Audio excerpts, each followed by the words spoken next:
Into the mysterious South Pacific Ocean sailed the magnificent yacht of Mrs. Patricia Gregory. Captain Tex Bradford, her business manager, and young Jerry Hall went with her in search of Mrs. Gregory's little daughter, Joan. The Gregory yacht is now held to the strange Isle of Euclidia, and all on board are prisoners of G-47 and his colony of scientists. Joan has spent her first night on board the yacht, away from the weird scientists who have raised her in ignorance of the outside world. The Gregory party is just leaving the yacht for their first daylight view of the island. Well, the island looks a lot different in the daylight. Everything sparkles just as if it had been polished. Does someone have to shine that stuff all the time, Joan? No, Jerry. The whole surface of the island, except the stone we are walking on, is made of some metal that never tarnishes. These buildings have looked exactly the same as long as I can remember, and they are never touched. It certainly is an island of wonders, even if they are terrible wonders. They won't be so terrible when we get back to our world with them. I'm afraid, Captain Bradford, that will never be done. Have there been many prisoners like ourselves, dear? A great many, and those who tried to escape are nowhere now. Gee, didn't they all try to escape? Oh, no. Most of the Euclideans started as prisoners, but they are as bad as the scientists now. I can't imagine anyone wanting to become a party to the scientific horrors being created here. What could the scientists offer these prisoners as a reward for staying and working with them? I've heard some of them talking, and most of them were people who were not satisfied with their life in the world or their position in it. And G-47 has promised each of them a state or a country to rule for their own if they will help him finish his experiments. This thing is terrific, Patricia. It means world conquest and a world of slaves if we can't prevent it. You are right, Captain. Well, let's quit guessing and let Joan explain some of the things she knows for sure about this island. Yes, G-47 gave you permission to take us around the island and explain it, Joan. But don't tell us anything you shouldn't. Right, no sense in your getting punished for showing us too much. You need not worry about that. The places I can take you into, you could walk through without me, and the others... Well, we'll touch only the things you tell us to. But before we go into any of the buildings, there's something I want to know. Something about this concrete or stone that we've been walking on. I know about that. You want to know why your shoes make no sound when you walk on this surface. You bet we want to know. Pretty near scared us to death when we were walking around in the dark here last night, and we couldn't even hear our shoes hit this stone. It felt as if we were walking on a heavy carpet, yet this is smooth and hard as cement. I know how that is done. They made this island out of stone, or something hard like stone. Then they painted it with the noiseless paint. A true soundproof paint. Pat, when I get back to the States and take that formula to the studios, I'll be rich. Hey, wait a minute. What happened, Jerry? Oh, nothing happened, but I just got something you said. What did I say? Well, you said when they made this island. You just mean when they fixed up the top of it, don't you? Not at all. G-47 explained the construction of this island quite lucidly. A hidden coral reef was utilized as a base, and the island gradually built up from the sea floor. The coral was used to form this hard substance we are walking on. So it is quite obvious, Jerry. They made the island. But that would have taken years and an army of men. How many people are there on this island? I think 250. Golly whiskers. Where do they keep them? There can't be more than a dozen of these little steel buildings on the island.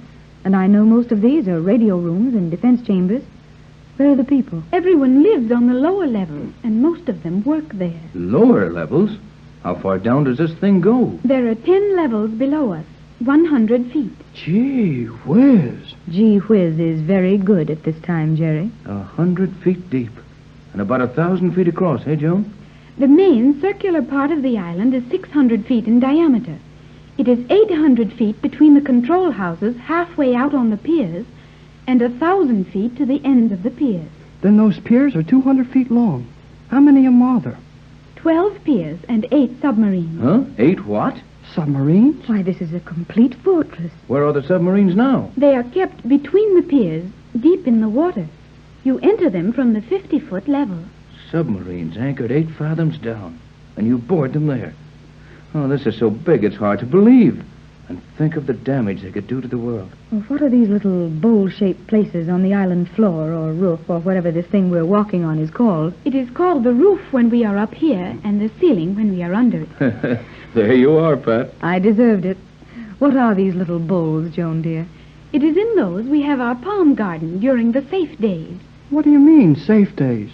When there is no ship near us and the fog ring is let down, the sun comes in, and then we grow a palm garden. You grow a palm tree garden in these holes when you want it? Well, that is a comparatively elementary demonstration. The chief agriculturist puts a small quantity of chemical soil in these receptacles, exposes them briefly to the light of sub-ultraviolet ray, then plants palm seeds in them, and in approximately 280 seconds, the island is suitably shaded by palm trees of mature growth. Oh, boy, oh, boy. Have you actually seen that happen, Joan? Certainly, Mother. When the ocean is free of danger and the governing body wishes to train the colony in conduct in worldly agriculture. But what if a ship were to come upon you suddenly, or an airplane fly over? It would take time to get rid of those trees. Only a few seconds, Captain. Just some other chemical put upon them, and in a moment they are only minute piles of vegetable ash in the bowls. Then the fog cloud is thrown around the island while that is happening. The magnetic ring is turned on, and ships pass by without even suspecting the existence of Euclidia.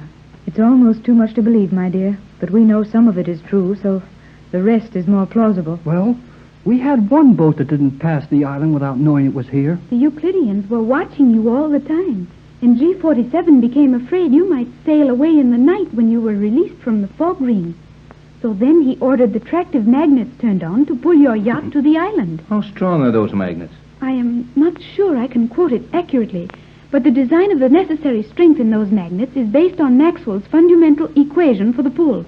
And that must be at Hey, least not so fast. Even if you know all that, I don't want to hear it.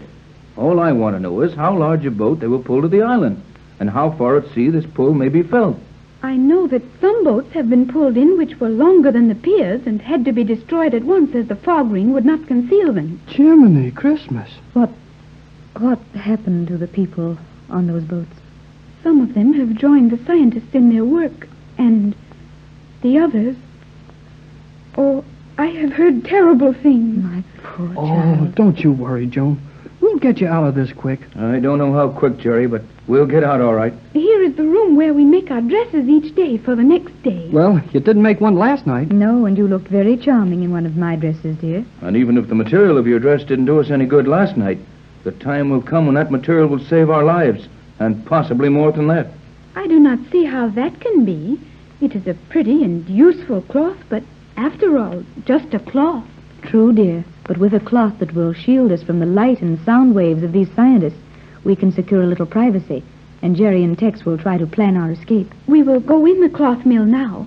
And remember, do not ask too many questions, if you have the opportunity to ask any. Gee whiz! This is the noisiest place I was ever in. And we couldn't hear a sound from the outside. The walls are treated with the soundproof paint. Those machines certainly make an awful clatter. That doesn't seem right to me. With all the other things this bunch has figured out, why don't they silence those machines? I'll bet they can't stop the noise. I'll bet they can stop it. You are right, Captain. These machines are kept noisy for a good reason. Just to give the people headaches? No, to keep the Euclideans hearing normal. G47 hasn't overlooked a bet, has he? I don't understand it. What value has all this noise? I should think it would be easier on the ears and nerves and everything else to have them run quietly. I sure don't get it, Tex. Joan said it was to keep their hearing normal. That means that nearly everything on this island is perfectly silent. And if the people here were never to hear a sound except their own voices, they would soon lose part of the art of hearing. They would not be able to distinguish one sound from another. Many men have come here, Captain Bradford, but no one else has ever grasped the true reason for these things as you do. I can see why G47 wanted you here. I understand it now, and you are a clever man, Tex. These men here were really afraid to have you continue your experiments in our world. They wanted your brain here. That's why the yacht was allowed to reach the island. Well, we came to find Joan, and we got her. So never mind how we got to the island. And if Tex is smart enough that these guys are afraid of him, then he's smart enough to get us out of this. I hope you're right, Jerry, but I don't feel very smart right now. Show us how the machine works, will you, Joan? You will notice that large hopper at the intake side of the room, where they are putting the macrocystis perifera in.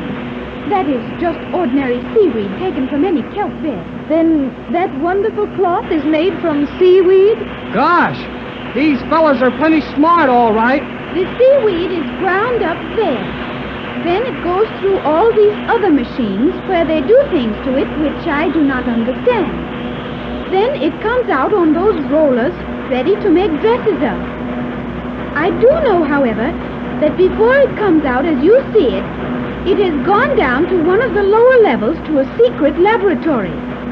I have never seen that. And I'll bet that's where it gets soaked with the sound and light-proof liquid.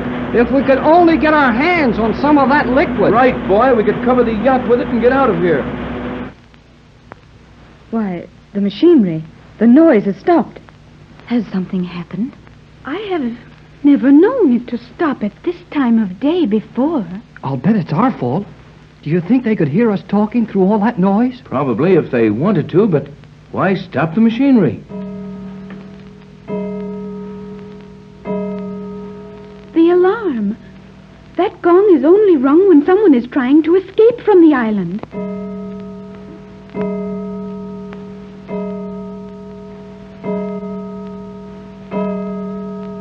Five strokes. That means near Pier 5. Your yacht is anchored at Pier 5, Mother. Someone must be trying to escape from your yacht. I'll bet the skipper's trying to take a rowboat out. Boy, I hope he makes it.